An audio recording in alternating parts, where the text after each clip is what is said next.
Shao. Welcome to the show. Thank you so much for having me, Tobias. Happy New Year, everyone. And it's really great to be joining you today. It's like the first event I'm doing in 2025. So yeah, it's really excited to talk to you. Great.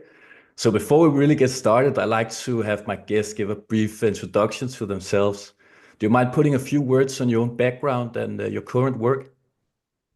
Yeah, definitely. So how you even found me and how we've connected is actually through Substack. It's a great community of writers.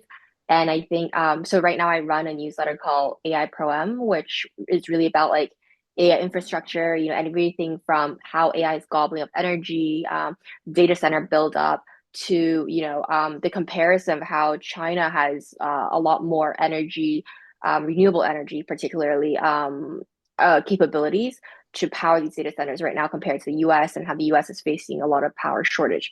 And then I also write about a lot of the AI big tech involvement.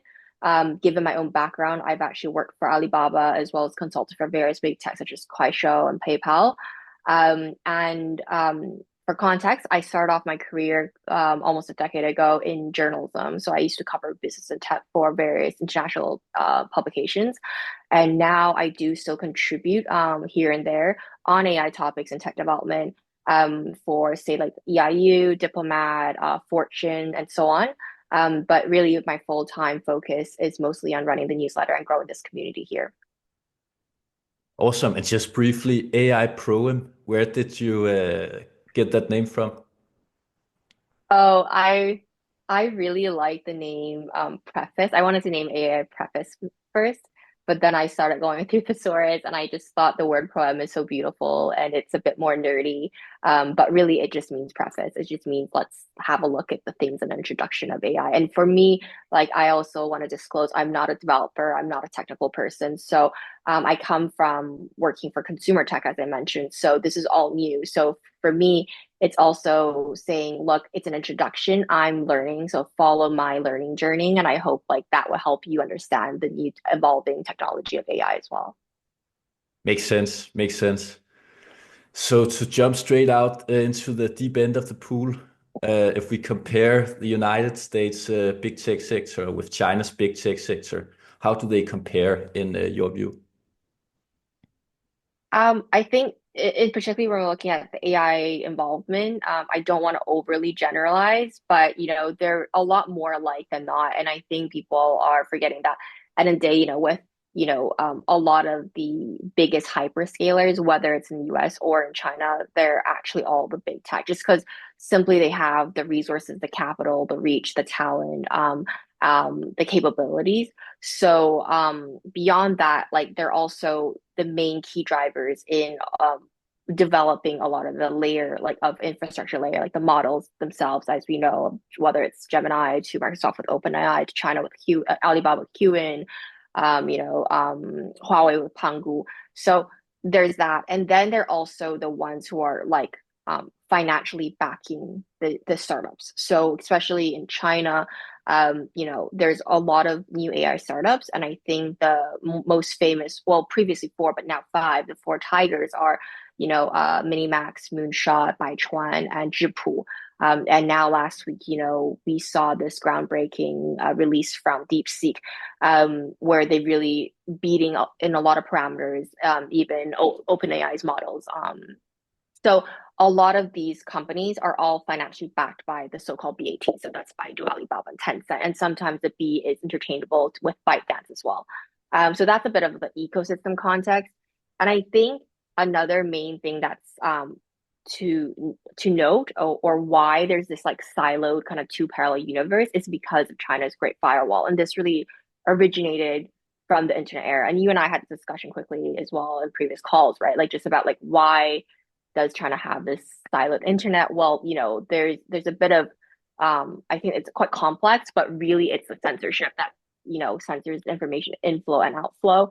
And because of that, the internet space, even with the search engine, there's no Google in China. There's Baidu, that's equivalent, right? There's no Facebook in China. There's like other platforms such as like WeChat or Red, that are really rampantly used. And there's a lot of these super apps. So with that kind of ecosystem, AI has inherited it, but because obviously like the data they can use to train the algorithm, and then on the consumer end, like what they can show the consumers in terms of the output, that's again kind of created in silo parallel universe. And then on top of that, obviously, since 2018, we've seen a exacerbated kind of trade tension between China and US, and I think that's really trickled down into a lot of um, competition also in like advanced technology, and that even kind of goes into like national security issues, which frankly I'm not an expert on, but I think a lot of these layers are like added together are like kind of resulted in these two siloed ecosystems. Yeah, right. Okay. And what if we compare it with AI development? Is that's the same thing I imagine that there's a silo for the US and there's a silo for the China. Are there other ways where you think the American and the Chinese approach differ when it comes to developing AI, particularly? Um, I think I think like on a very like high level, like everyone is just trying to figure out the best model, obviously, right? And then on a I think there's not a lot of difference in that end. And obviously OpenAI's models and American models has overall just always been outperforming Chinese models until basically DeepSeek. But there has been a new discussion on just the fact that like a lot of these Chinese models right now are being released either open source, or they're just really really cheap, or they're the consumer facing apps themselves are just completely for free compared to the US, where a lot of these applications are actually, or the models themselves, whether it's developer for developer use or for consumer use, they're all very expensive still, like the premium products.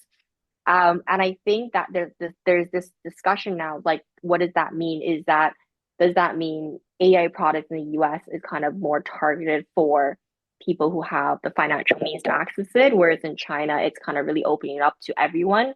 That's one argument. I don't fully agree right now, but I think there's that, kind of discussion. And then another part I think is really interesting is that um, Baidu CEO, Robin Li, has been really, really outspoken about like, just really, really focus more on like trying to encourage innovators to focus more of their energy on application and on consumer application.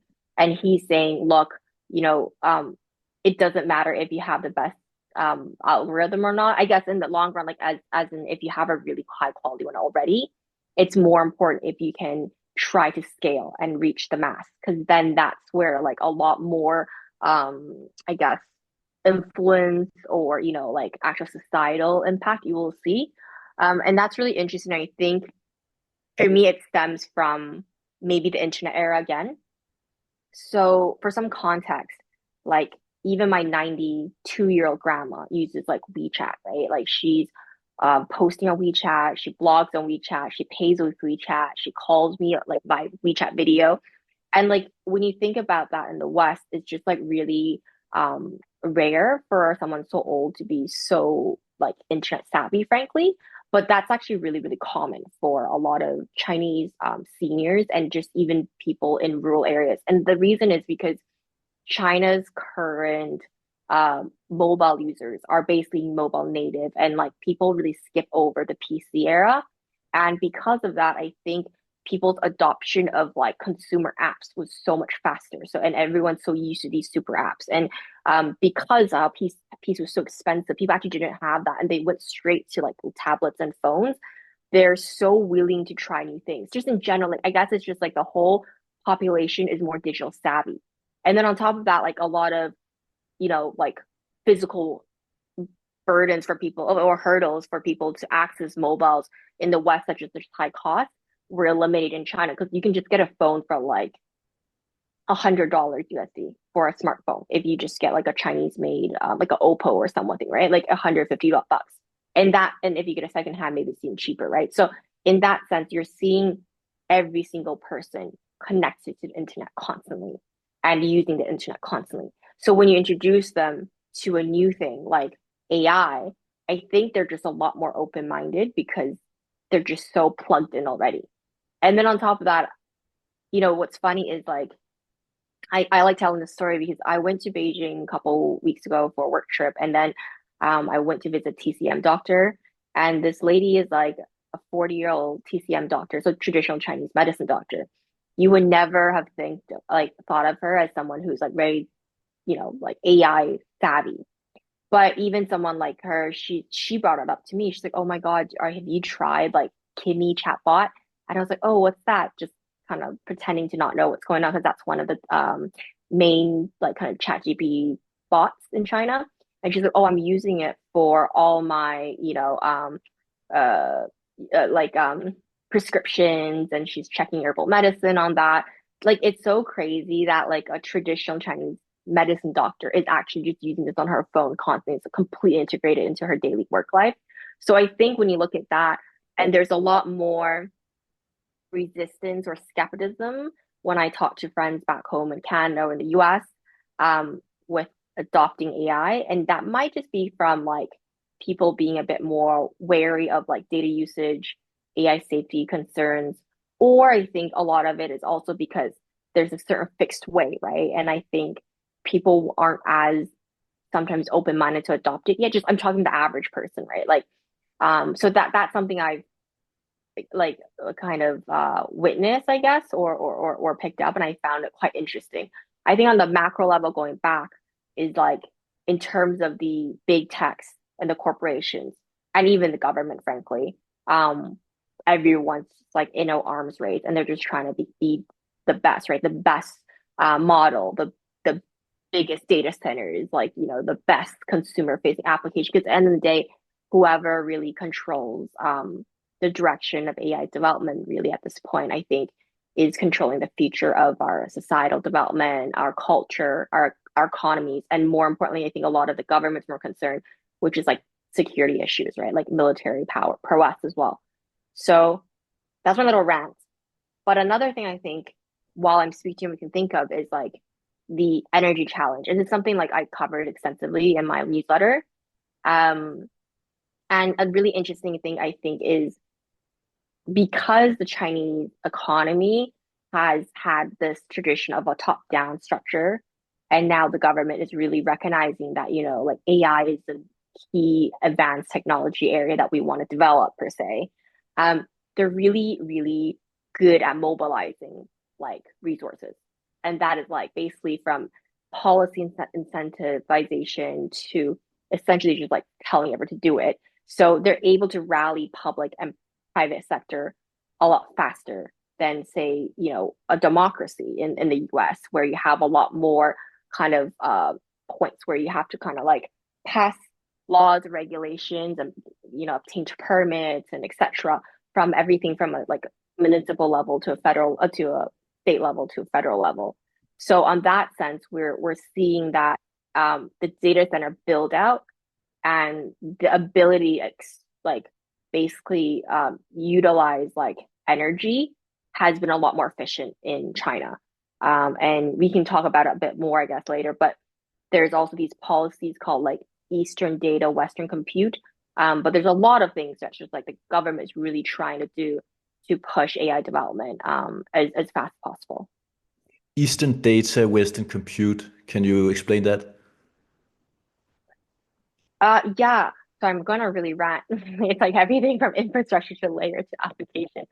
But Sure. Eastern Eastern Data, Western Compute is um a big initiative that the Chinese government pushed out part of their 14 5-year plans, which are like essentially every 5 years they announce a new set of policies or initiatives to really incentivize or like set the direction for how the economy will grow. And what this really means is where you look at the Chinese map, like the map of China, um, the urban areas, like the cities that you can name, probably like the Beijing, Shanghai, Shenzhen, and all the way to where Hong Kong, like down here where I am. This is all essentially on the eastern coast, right? And and excluding Hong Kong as in the mainland, you just look at that, it ends at Shenzhen at the very bottom tip, right? All that innovation, urbanization resource is there. That means all the data is really being generated there. Now, the West is essentially a lot of land that is untapped, inhabited, unused, under resourced, frankly. I guess under resourced in the sense that it's underdeveloped, but it's resourceful because it's very like energy rich. A lot of these places have like hydro farms, solar farms, vast land that's like I mentioned, unurbanized. A lot of their areas also like in the northwest are also really, really cold. So what China, the government is trying to do is say, hey, look, these areas on the west, they have land, you can build data centers. It's cold, great for cooling. It's not very urbanized. You're not affecting anyone's day-to-day life, and energy is really, really, really cheap. Why don't you but do your hyperscaler data centers here? Now in the east, we have all the people, right? You are working in from the north, you get like, you know, all the major SOEs, state-owned companies, their headquarters. Shanghai is the head of commercial center of MNCs, multinationals, right? To Shenzhen, a hub of innovation, the head of Huawei and DJI, Tencent. Now, if you connect all these and you can try to push the data for to the west, then it would just be a lot more efficient because you would take off the burden of a lot of the energy consumption on the West. Now, there's some argument that for AI compute, because the latency fear, you want the data centers to not be too far away either. So you're also seeing a bit of buildup in like I guess what China considers second tier cities or provinces outside these major hubs. So near Beijing, there's Hebei. There's a lot of buildup. Inner Mongolia is near Beijing as well. And then near Shanghai, you have like Jiangsu and etc. You're getting a lot of buildup, data center buildup there. And Shenzhen is right beside Guangzhou, like Guangdong province. And in Guangdong province, there's a lot of data center buildup as well. So I think the whole country is just rampantly building up data centers, but there is a push to bring the hardware to the um, West. Yeah, okay. Okay, okay. Very interesting. To circle back just a bit to something you said earlier, I thought it was a really interesting point you made about the old grandmas in China being more ahead of technology. Here in Europe, the older generation is generally not that much in the loop. So it makes me wonder the the financial model between social media and the West. We have this so-called attention economy, where for the social media companies, the customers are actually not the users, but typically the advertisers and perhaps even the investors in the company. If we look at the big Chinese tech companies, especially social media companies, do they work by the same kind of business logic? Do they also prioritize ads, and is that how they make their revenue? Um, I think ad revenue is definitely part of it. And just on the grammar conversation, even the last few years, actually, there's a huge trend in China called the 银发族, which is means the silver hair group. So, I'm not an expert on this, but I when I was working for Alibaba, we did actually push out certain campaigns where it's really just targeting the silver hair consumerism. So there's a lot of consumer upgrade in that demographic. Um, if you really think about it, the first generation of new wealth after the new China, the PRC founding essentially, are essentially now like in their 70s and 60, 70, 80, anywhere between that. They have a lot of money to spend. Like they made a lot of money from property, right? Most of them. Also just a lot of them from trade when the country opened up. So they're upgrading to like, people in Shanghai would only eat salmon from Norway or like lobster from Australia, whatever. So I'm just giving examples. So there's definitely that. So then when the grandmas per se are using these apps, they do receive a lot of advertisement for that. So it's not really just the young people who get ad targeted. I think that's maybe slightly different from when you're in the West. Like your advertisements always feel like it's really targeting to the younger generation, mostly. I guess dependent on what, but that's one aspect, I guess. And then I guess your question is also on like what other kind of ad revenue business model, sorry, Hmm. revenue generating model. Um, I still think for most of them, it's ad, it's partnership with these companies, and then it's really just pure sales. So if you sell, you get commissions, right? You take cuts from the sales as well. You also get paid by the brand to be on your platform. So it's definitely still the attention economy kind of business model. Cool. And another topic I would be interested in hearing your opinion about is if you could compare the big tech sector sorry, not the sector, the big tech companies in China. So Tencent and Alibaba and so forth. Could you explain each of these companies more in depth, what they actually do and how they work?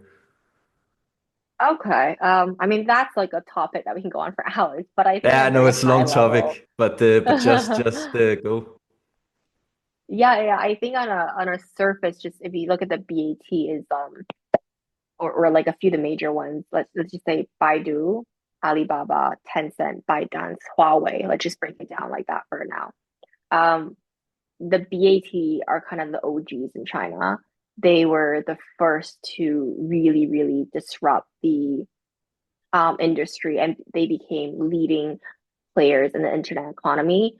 And they were not only just the major players, but they were the investors and incubators of the like later like generations. So what Alibaba mostly do, and probably you guys would like in Europe would know about, is their state like their marketplace business.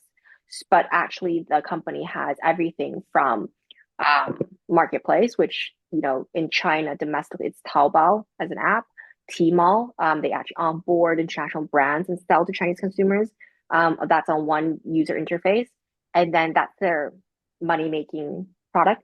And then they have obviously the Alibaba.com, which is where you source things and manufacture in China to sell to Europe or wherever you are. And then you have so that's the e-commerce side.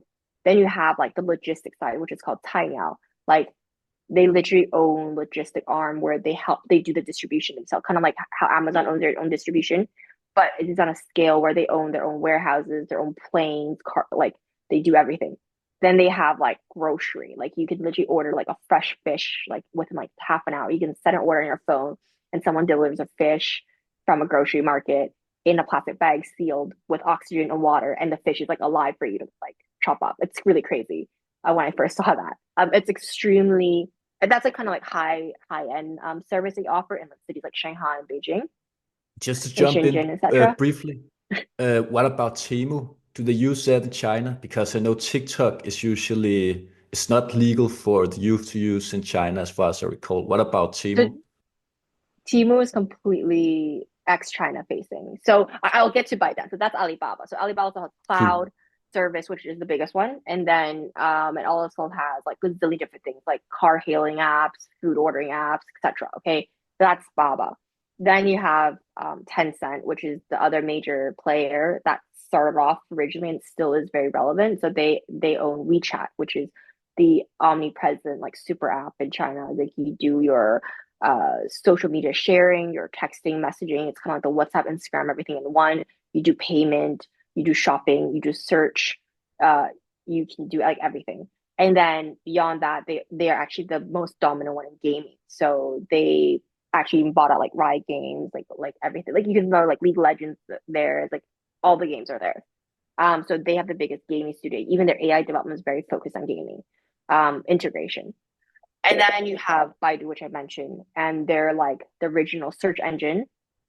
And they're also quite big in terms of like the portfolio. But in terms of AI, they're really, really focused on, they have Ernie, which is like their chatbot. And then they're really, really focusing on autonomous driving. So they've been really focusing all their research on autonomous driving for years. And they're a leader in that in China. And then we bring to ByteDance. And then ByteDance is basically they own TikTok, Douyin. Douyin's equivalent to TikTok. So it's again the exact same product, but they separated the China one and the ex-China one. So ex-China is TikTok. And then we go on, as you mentioned, Temu. Temu is actually Pinduoduo, it's PDD. So PDD came in a bit later than the ones I just mentioned, and they're a company that basically also does marketplace originally, and they targeted kind of like the lower tier cities in China, what it's called. So basically, people who had less disposable income. So what they would do is actually what they were really good at was selling a lot of like farm products or white label products directly to consumers and at a much cheaper price than what you would even get on the Taobaos. And then they created a ex-China product, which is called Temu, which is kind of known as like an affordable marketplace for buying fashion products, like fast fashion. So there, it's like just such a huge ecosystem, and we can go on. There's like more businesses we can talk about, but that's kind of my point earlier. What I made is like the internet, the Chinese internet space is so mature and so like multifaceted and diverse. I think in some ways it's actually a lot more like sexy, a lot of the products than what we use in the West. Like I myself like the interfaces of like WhatsApp and you know, Netflix. They're much cleaner and sleeker, but the functionality of them are a lot less like I guess um diverse versus like a lot of these Chinese products. They are like so colorful and overstimulating, and they can offer you to do like 3,000 things in just one application. So because of that DNA and nature, I think there's going to be a breakthrough in consumer application for AI usage in China. Maybe I think maybe one of these big China tech companies will find a more sexy way for mass consumer to adopt AI this year in 2025. Fascinating. So far, I would say that the AI features in Western consumer applications have not been great. Maybe some of the features seem a bit buggy and annoying.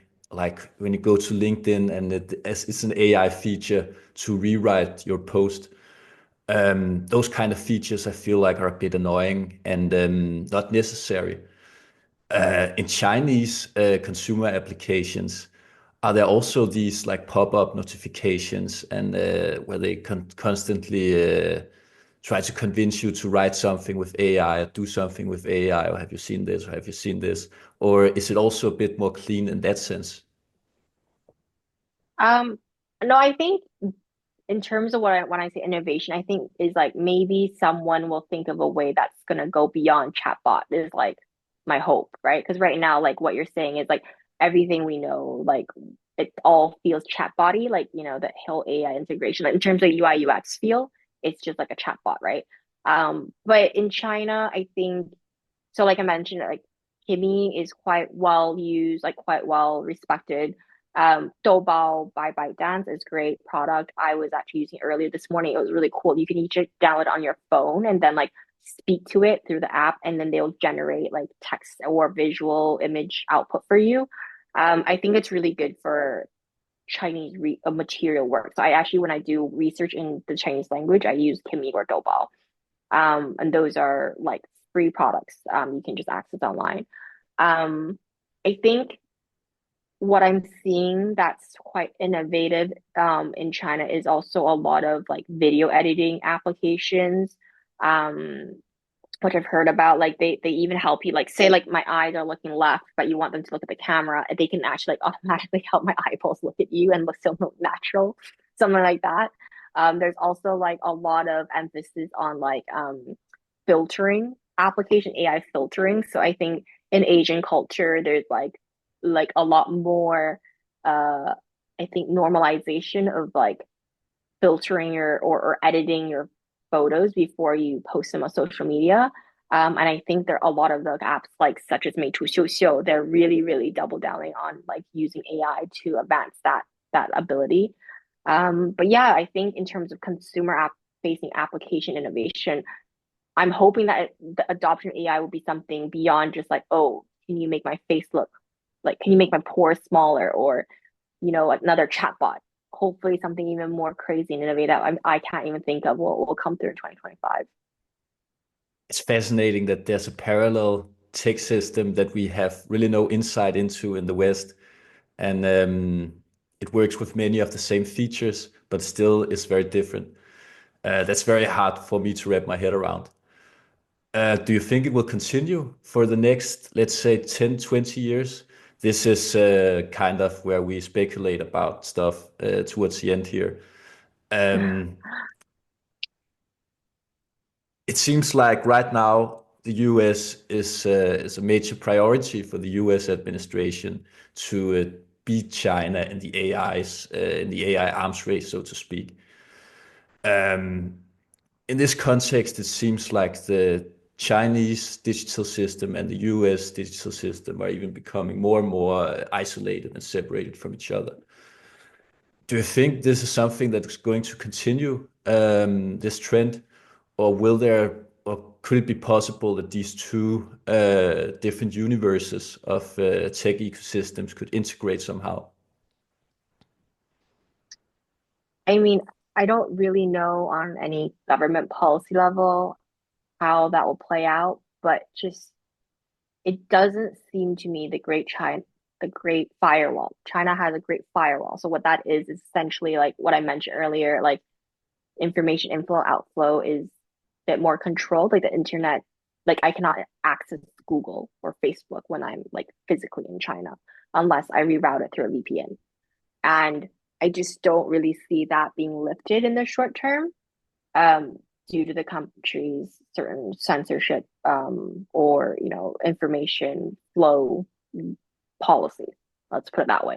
In terms of AI, I mean, I think, like I mentioned earlier, as well, like any government right now, especially the two biggest, you know, superpower in the world, are obviously at an arms race. And I think this is not just for national security reasons, which I think a lot of the headlines like to peg it to. I think it simplifies the whole thing. It's really about like capturing all the opportunities and controlling the technology of the future because that will affect how societies evolve, our culture, our behavior, economies, like capital, right? Like resources, even talent.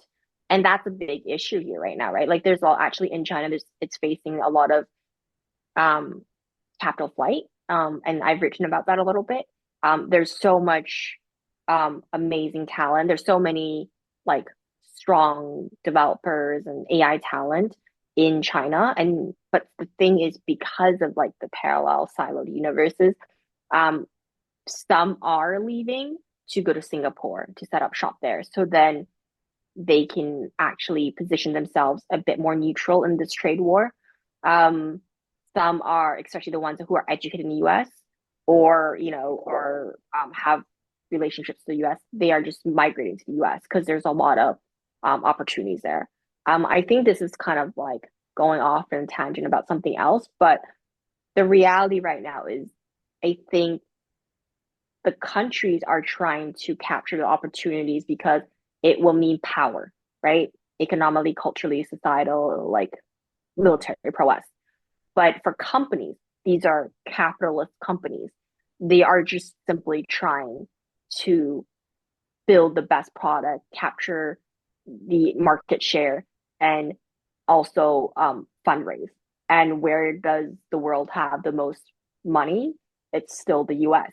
So I think a lot of talent will look at the US for that because even the Chinese internet tech companies we talked about just now, actually almost all of them, I think all of them had American or Western institutional investment at some point that really helped them. And almost all of the ones that are either listed in the US or Hong Kong. And if the current geopolitical climate continues, that will make that kind of financial goal even for like harder. And we've seen that in recent years where Chinese tech companies or companies who want to go list in the US or go public in the US have faced hurdles from both sides, whether domestic regulatory reasons or US blocking, and they've not been able to really list in the US. So that's kind of like a rant, but that gave a bit of color on. I think we will see two universe until some crazy breakthrough or a more clear regulatory framework around, say, like data usage of AI and sensitive areas. And then maybe, there would be, hopefully we can go back to where China was, 10, 20 years ago, where it was actually a lot more open in terms of information and capital, and we saw a lot of international investment going into China and Chinese companies going outwards. But in the current geopolitical climate, that's just really not happening as much as it was. Cool, cool, cool. Towards the end, I'm trying to formulate a question here without making it too political. If you can't answer, just say that. But I'm still thinking about the TikTok and Temu because it's such a contrast that we have these two parallel ecosystems. Then we have the US administration that is really concerned with security and especially towards China. And then on the other hand, we have TikTok, which is a major success in the US. It might not become banned, but that's a separate discussion. Then we have Temu, which has been a huge hit in Europe and in Denmark, where I live. That might also get banned, but again, that's another discussion. These consumer apps from China that is very popular in Western countries and yet are not really used in China at all. Uh, what is this phenomenon? Why is this thing a thing? Um, they're actually used in China, just that they're under different app names, right? Like I mentioned, like TikTok has exact same business in China, just called Douyin. It's also short videos. It's also, they also have e-commerce on it. They all have all the apps that you have on TikTok. It's simply because what we mentioned earlier, it's actually the Great Firewall, right? So you don't want the same information flowing around Denmark to be flowing in China. That's really what constrains it. In terms of Temu, like there's Taobao I just mentioned, and there's Pinduoduo itself, like PDD itself. It's a very successful marketplace business in China. Um, I think I think if you think about it, less if you take away the exotification or like the geopolitical angle, it's really almost just like localization. Like you localize to different markets using different brands, different names, different, I guess, ways of twitches, like tweaks to the product.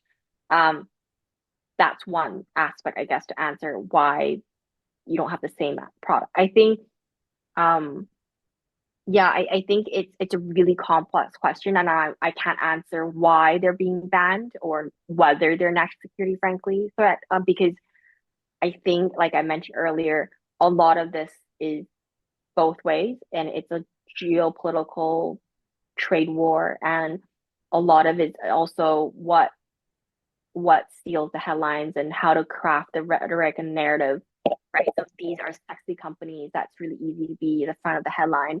Are there other companies that potentially could be even more risky? We don't know, right? Like I don't know. Or are these really that risky? I also don't know. Like, you know what I mean? Like there are a lot of Chinese companies that have been selling to the US for decades and reverse. But why are these companies being picked at? I think it's also because from a media perspective, it's also just like sexy headlines, right? Like it's really easy for people to kind of want to pick up the newspaper and read about that. If it's about some like random hardware, it might not be as like fun. And again, like think it's it's it's it's more of a geopolitical narrative than the actual product itself. Hmm. Okay. So I don't before know if we that's helpful.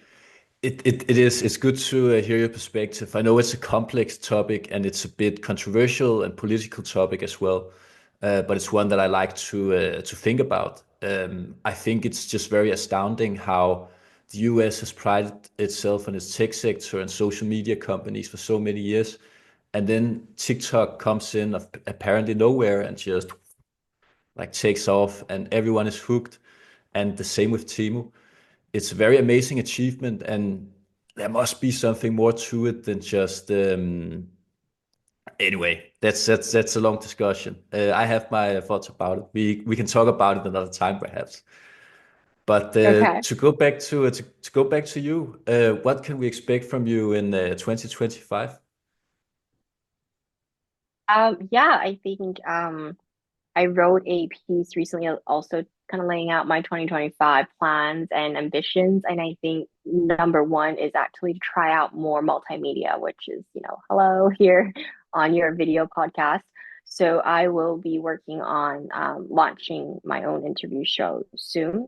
and it will be focused on interviewing China's investors, like or investors in the Greater China region, as well as business and developers and innovators in the space on focused on AI, and that is pretty broad. So it could be anything from investors in like data centers, energy, to like actual like senior developers at one of maybe the four tigers I mentioned, or even business leaders at some of the big tech firms. So that's something I hope to be doing, and it's going to take some time for me to kind of build that up, but I will release that sometime this year.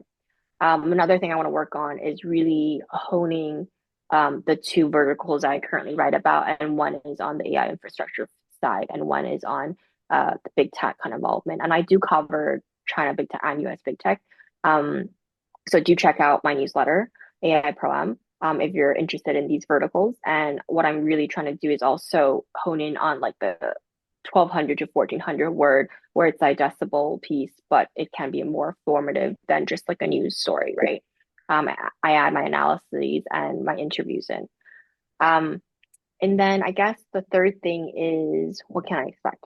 I think I'm just gonna try to do more collaboration, and I really, really do appreciate you reaching out to me. And I think a lot of the collaborators and sorry, a lot of the writers on Substack have been extremely helpful. It's been a really great community, and frankly, much more supportive than I expected, even when I started off on the platform. And I do want to co-author and work with other writers. So if you're interested in what I do, or you think what I do can kind of I guess like partner up with what you do, like we can kind of um we can definitely talk about collaborating, and yeah, really open to people reaching out to me. So feel free to drop me an email or message via Substack, or maybe Tobias, you can leave my contact information as well. Awesome. I look forward to see what the 2025 brings on AI Pro. Thank you so much. Thank you for your time and your interest today. You too. Thank you. Bye.